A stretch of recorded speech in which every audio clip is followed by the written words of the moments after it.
Assalamualaikum warahmatullahi wabarakatuh. Salam sejahtera bagi kita semua.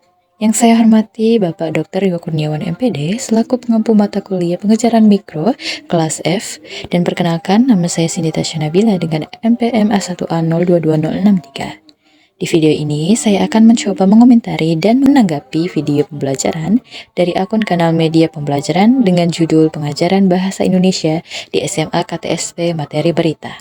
Baik, langsung saja kita lihat atau putar videonya. Di menit pertama, kita diperlihatkan oleh peserta didik yang nampaknya masih bermain-main dan beberapa di antaranya baru mendatangi kelas. Lalu guru memasuki kelas dan peserta didik langsung berada di posisi siap untuk belajar. Selamat pagi anak-anak. Assalamualaikum warahmatullahi wabarakatuh. Waalaikumsalam warahmatullahi wabarakatuh. Aduh, nggak semangat Mbak Sunia. Diulang ya. Assalamualaikum warahmatullahi wabarakatuh. Waalaikumsalam warahmatullahi wabarakatuh. Gimana kabar hari ini? Sehat? Sehat. Sehat, ceria semua ya. Guru membuka kegiatan pembelajaran dengan ucapan selamat pagi dan disusul dengan ucapan salam, dan mengulanginya kembali karena adanya peserta didik yang kurang semangat. Nah, hal ini sangat baik dilakukan karena dapat memicu semangat peserta didik. Selanjutnya, guru menanyakan kabar kepada peserta didik. Hal tersebut memang harus dilakukan untuk menciptakan suasana kondusif dan membangun hubungan yang baik dengan peserta didik. Saya absen aja ya, presentasi dulu ya. Yang pertama Mbak Titis Hera. Kemudian, kegiatan belajar dilakukan dengan guru mengambil presensi dari peserta didik untuk mengetahui kehadiran peserta didik, meningkatkan disiplin, dan memantau kinerja peserta didik. Oh iya, belum berdoa. Ketuanya di sini siapa ya? Anas. Oke, Anas. Anas pimpin doa dulu. Di tempat duduk siap, berdoa mulai. Kegiatan berikutnya, guru meminta perwakilan peserta didik untuk memimpin doa, untuk memohon perlindungan dan keberkahan, serta menumbuhkan semangat. Selesai.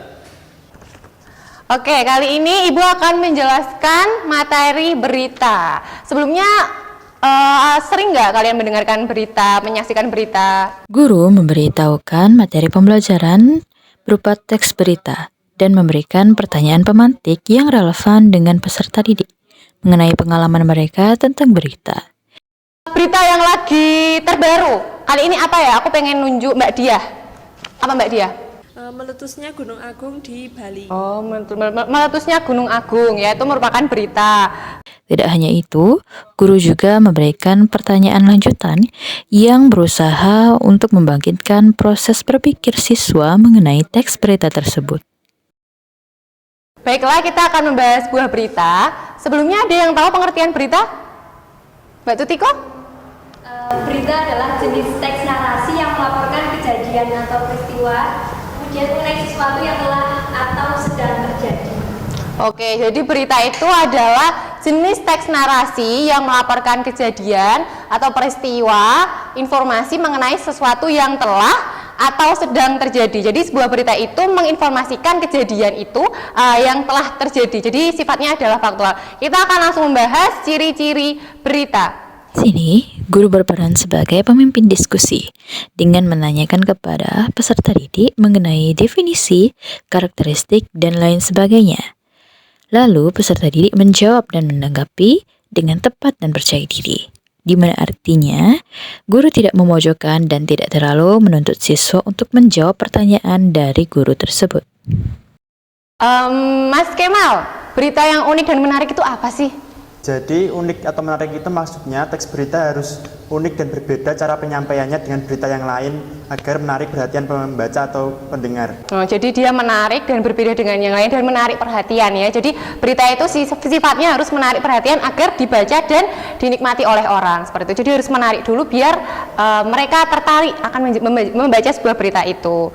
Terus Mbak Diah, berpengaruh bagi masyarakat luas itu maksudnya apa? Maksudnya berpengaruh bagi masyarakat luas itu, berita itu dapat mempengaruhi pola pikir masyarakat. Nah, setelah kita mengetahui ciri-ciri berita, sekarang kita mempelajari unsur-unsur peristiwa yang di dalam teks berita. Jadi ada 6 unsur peristiwa dalam berita. Unsur peristiwa dalam berita. Apa itu unsurnya? 5W dan 1H. 5W dan 1H. Ada apa W-nya? What. Terus? Who. Terus? When. Terus? Where. Terus? Why. Satu lagi apa? Oke, pintar semua. Kegiatan berikutnya dilanjutkan dengan penyampaian materi dan memberikan penguatan berupa pujian karena peserta didik mampu menjawab pertanyaan dari guru. Tidak hanya materi saja, guru juga melanjutkan proses diskusi yang lebih dalam dengan peserta didik, di mana peserta didik menjawab atau memberi tanggapan yang lebih terhadap pertanyaan yang dilontarkan oleh guru.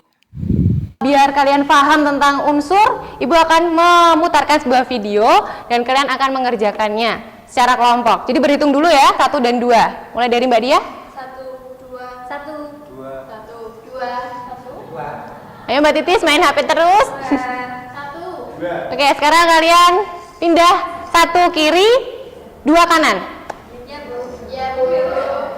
Berikutnya, guru ingin memberikan sebuah tayangan berupa video. Tetapi sebelum itu, guru meminta peserta didik untuk membentuk kelompok dengan cara berhitung dari nomor 1 hingga nomor 2. Kelompok 1 mengerjakan apa, di mana dan mengapa ya? Ya, Bu. Nanti ditempel. Terus kelompok 2 mengerjakan siapa, kapan dan bagaimana. Oke, Ibu. Putarin videonya dulu ya.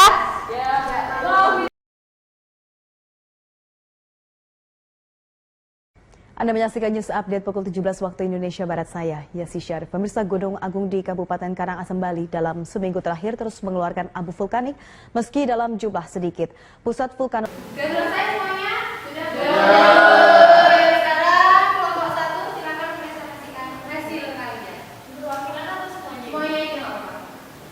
Pembentukan kelompok ini bertujuan untuk membuat peserta didik dapat bekerja sama dan menerima pendapat dengan sesama mereka, lalu menganalisis unsur dari tayangan berita, dan mempresentasikan hasil berdiskusi mengenai unsur-unsur berita yang ada di dalam video tersebut secara berurutan. Nah, setelah peserta didik selesai mempresentasikan, guru menyimpulkan hasil diskusi. Gimana anak-anak udah paham tentang unsur-unsur berita, kemudian ciri-ciri berita, dan setelah mengerjakan tadi udah paham?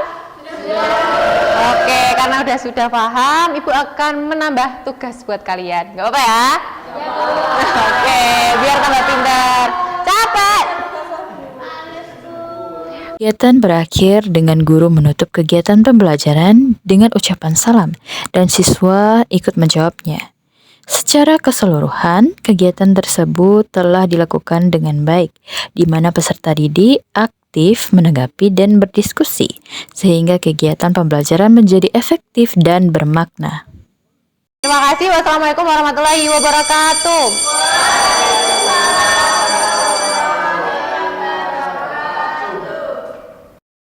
Itu saja sekiranya yang dapat saya sampaikan, dan itu saja yang dapat saya tanggapi pula. Lebih dan kurang saya mohon maaf. Atas perhatiannya saya ucapkan terima kasih. Saya akhiri. Wassalamualaikum warahmatullahi wabarakatuh.